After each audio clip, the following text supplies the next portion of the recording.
Hello and welcome to this edition of Central Connecticut Now, the program that brings you closer to the newsmakers of our area and the issues that we cover every day.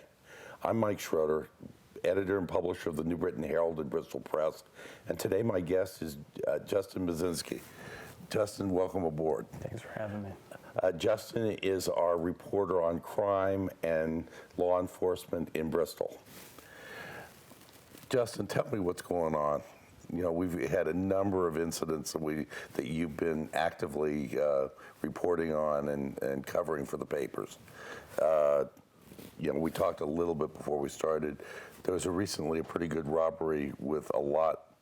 It was It's a unique one. Yeah, a very unique one. Unique because, as you know, robberies generally are usually non-violent, even though, I mean, it's naturally inherently a violent crime.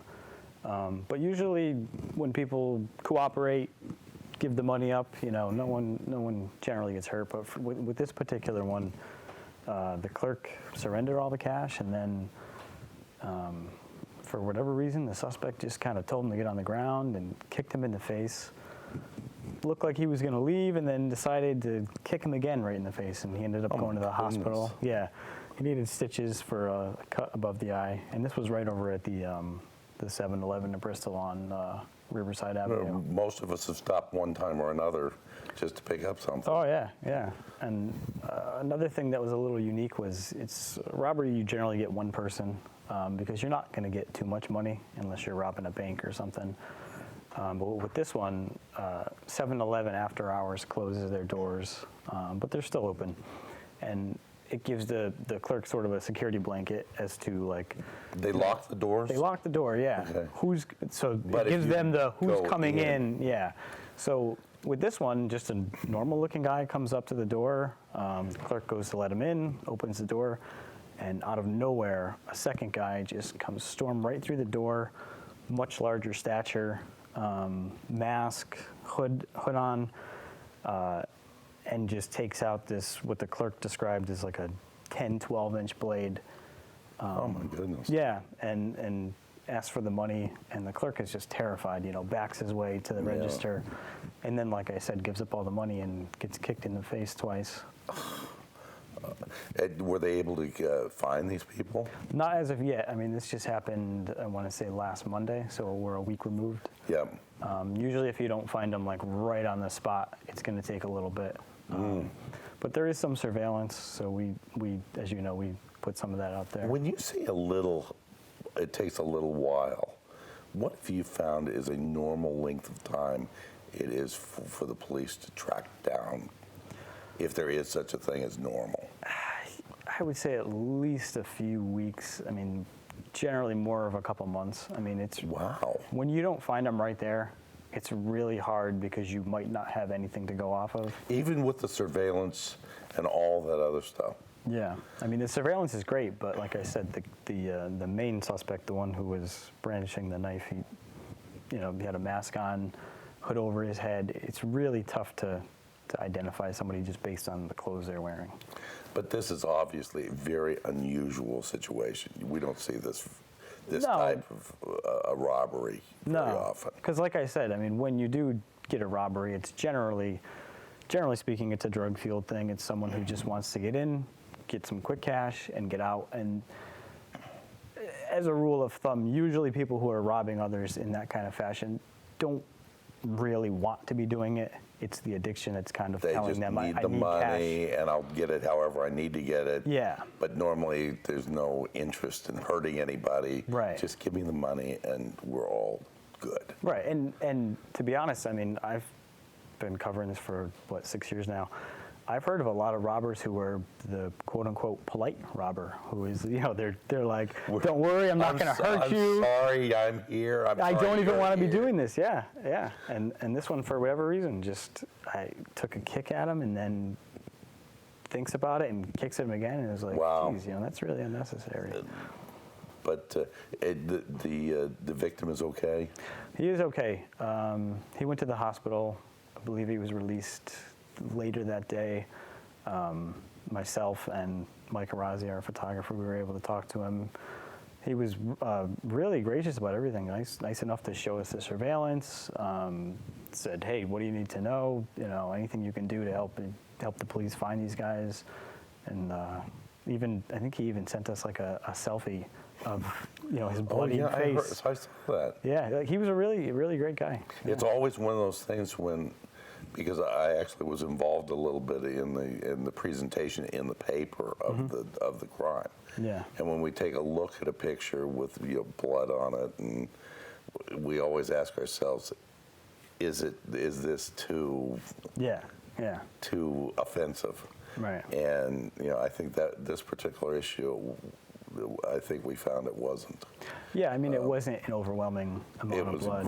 It wasn't it was bad, but not, or taking advantage of the situation. Right. So hopefully he's going to be fine, and they find the perpetrators and deal with it.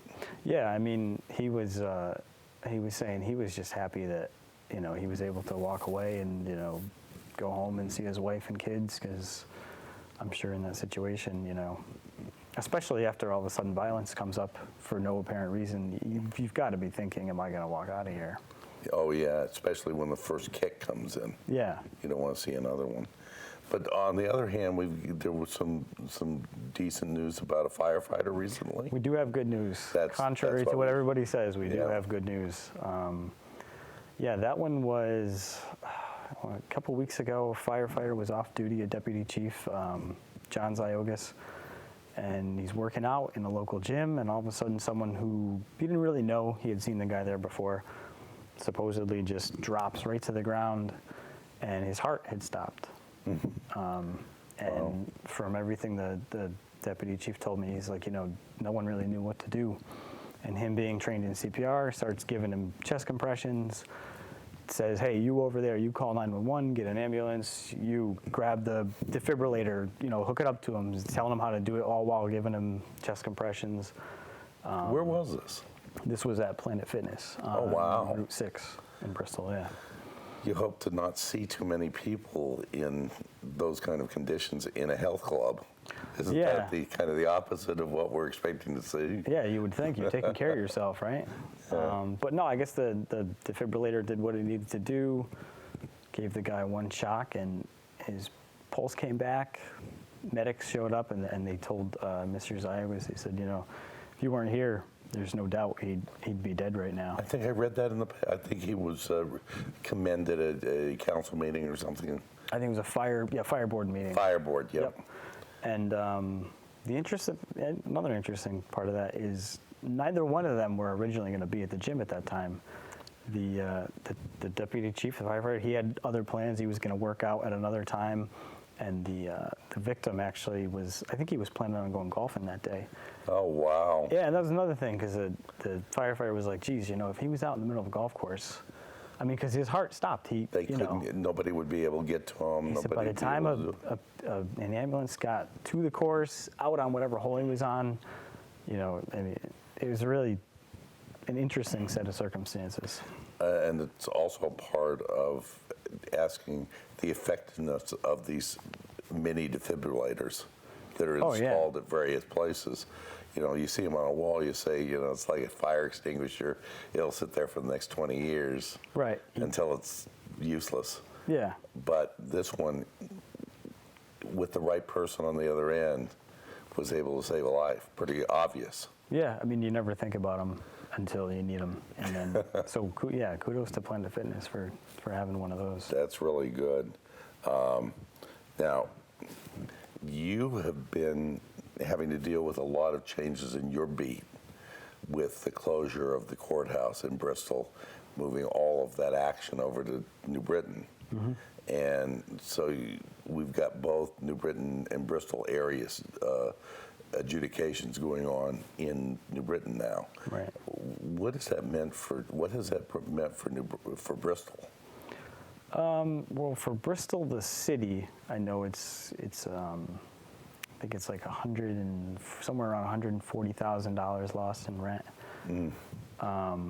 But for coverage, it's a little different covering it.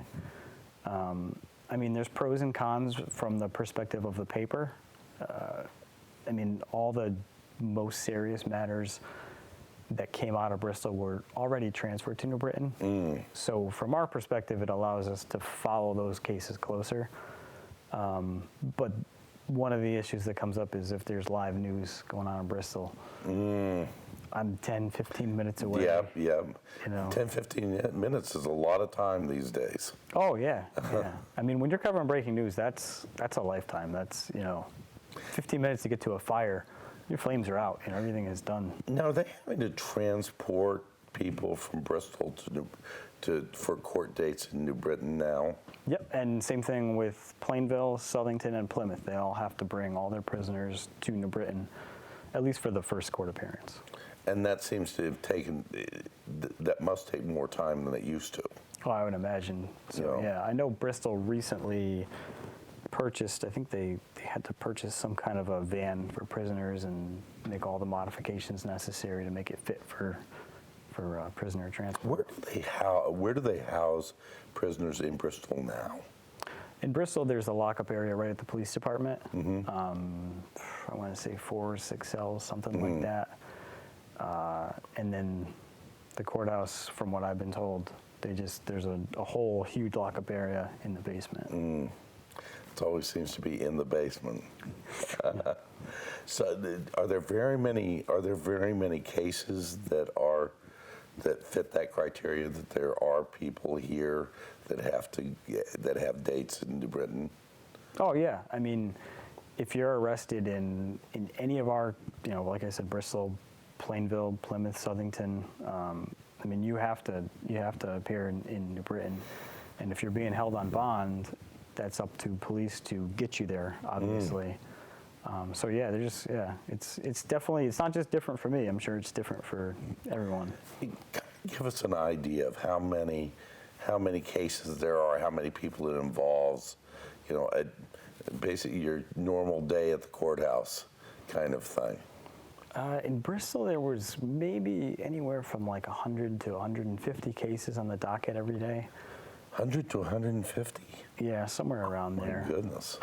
In New Britain now, God, it's got to be close to 400 cases, I would think. I mean, how many courtrooms does that take? You obviously can't get them all through one courtroom, right?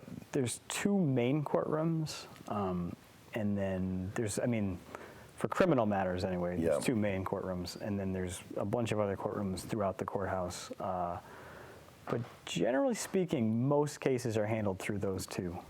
And what kind of cases are the predominant types? Lots of domestics, lots of what you'd call like petty thefts, just, shopliftings, stuff like that. But seems to be a lot of volume if there's that many every day. Oh yeah, I mean there's no shortage of domestic arrests and just, like I said, little shopliftings, little just, walk into a store, take something off the rack. And those again are, I mean, as you know, some of those are even drug fueled as well. So you think what you see and what the police see is behind all this is a lot of drugs? Yeah, I mean, not everything, but stuff like that. What percentage do you think? Just off the top of your head. You mean like just petty thefts? Yeah, of all the cases you see in court, how many have some relationship to drugs? Even up to, the disturbances in the homes. More than 50%, I would guess. Yeah. Yeah. I mean, because don't forget there's just the drug dealing. There's, the drugs playing, there's possession of it. There's drugs, the addiction making me do something I don't really want to do to get money, like we discussed. Yeah. I'm sure it comes into play in some of the domestics. I mean, I'm sure it changes your behavior. How many of these people do you believe are getting the help they need, or at least an attempt to get them some kind of recovery system, so they don't show up again? Because no doubt you see a lot of the same names coming up. Yeah, same faces showing up. Plenty of repeat offenders. But when you go into a courthouse for a drug-related arrest, I mean, unless you're selling, drugs in large quantities, you're generally looking at if you have any kind of an addiction, they're there to get you help. I mean, yeah, obviously they have to serve justice in the as well, but they're really, I mean, there's so many programs out there. Like there's the drug education program, there's what's called a JRI referral, where they'll actually put you into like an inpatient facility and your sentence is dependent on how cooperative you are with treatment, how successful you are. So there's avenues. I mean, it's not, if people are coming back 2 and 3 and more times, it's not for a lack of trying on the part of the judicial officials. So there seems to be enough availability and resource to help these people? Well, resources is a little different. I mean, the one I mentioned, the JRI, the inpatient, sometimes you have to sit in jail for, I've seen people sit in jail for 6 to 8 months before they're released to go start their treatment. Yeah. So there's, I mean, in that sense, there's a lack of resources, but they would not, I mean, at the court, they will do everything they can to get you there. You just kind of have to be extremely patient. And I'll bet not too many of these people are particularly patient. Some are. Some are really saying, just, you know what, I've had enough. I need to just, I don't care if I have to sit in jail. I want to get help. But then there are the others who are just like, I'll take a plea deal if it'll get me out of here and I don't have to sit in jail anymore. So you get both. And you've got a wide range of offenses in all levels of drugs. You've got everything from marijuana to opioids to fentanyl to cocaine and heroin. There's a whole laundry list. What are the predominant issues these days? And is there a trend? Fentanyl is the big one. That's, in recent years, that has really replaced heroin as the main, like, really killer of, I mean, if you're going to overdose, chances are there was some combination of fentanyl involved. But it sort of goes hand in hand with heroin, because sometimes people are buying something that they think is just heroin and then there's fentanyl in it, and that's where all of a sudden it's much stronger. Yeah, we're not talking about going through the pharmaceutical company. It's you get what you get. Right, yeah, and you don't always know what it is. I mean, sometimes you do. Sometimes people are actively seeking it out because it is so much more powerful and because their body has built up somewhat of a tolerance to just plain heroin. And is that growing, or has it topped out? Is there a decline? Is anything we're doing working from where you sit? I wouldn't say decline per se, but it has sort of become somewhat stagnant after a huge rise. I want to say maybe 2 or 3 years ago, but there's still way too many overdoses, and it's just a tough problem to address. I mean, if you're a state official or municipal. How about overall, with all of the drugs, is that problem growing, or is it kind of level, or? I would say, I mean, it has such ramifications over everything else. Yeah, I mean, if I had to guess, I would say it's been fairly level over the last 2 to 3 years. But like I said, that was a couple of years ago was when all of a sudden, people were just dying left and right from when fentanyl really started to show up. And it was insane how many people were just dropping left and right. It was crazy. Wow. Is there one thing we didn't talk about was the usage of the pens, the recovery tools for overdoses in the field. Right. Are those being used a lot in Bristol? Narcan, yeah. Narcan, that's yeah. it. All the police officers now are equipped with them, and I think theirs is actually, I believe theirs is a nasal spray. That's right. There's two different ways. Yeah, right? It's really easy to administer in that regard. So yeah, I mean that's made you have to think that's made a huge difference. But there's also the theory I've heard from some police officers that if you think that your family or police or whoever has Narcan, that it's almost motivating you to really not worry about your drug use. It's like a safety net. It's You like a know you're safety net. protected You know somehow. right. I mean, not a chance I'd be willing to take, but I mean, as crazy as it sounds, I've heard from certain officers say, I almost think like they know now that like if something happens, I'm gonna be revived and I'll be okay. Which is crazy town, but Yeah, it's but scary. the logic It's very scary. of- Yeah. the logic that people use when they're using is not something that you can just put logic to. Right. It's a different kind of mindset. Yeah. It's such a powerful addiction.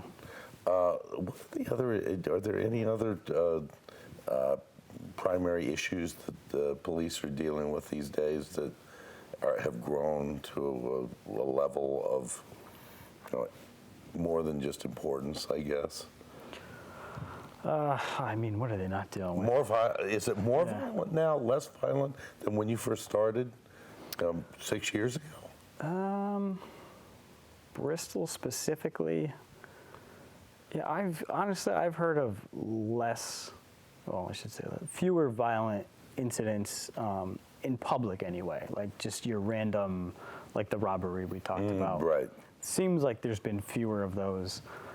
The numbers for 2019 won't be released until sometime in early 2020. Yep. But it certainly, just from covering it every day, feels like there's fewer just random person on the street, like a mugging or a robbery.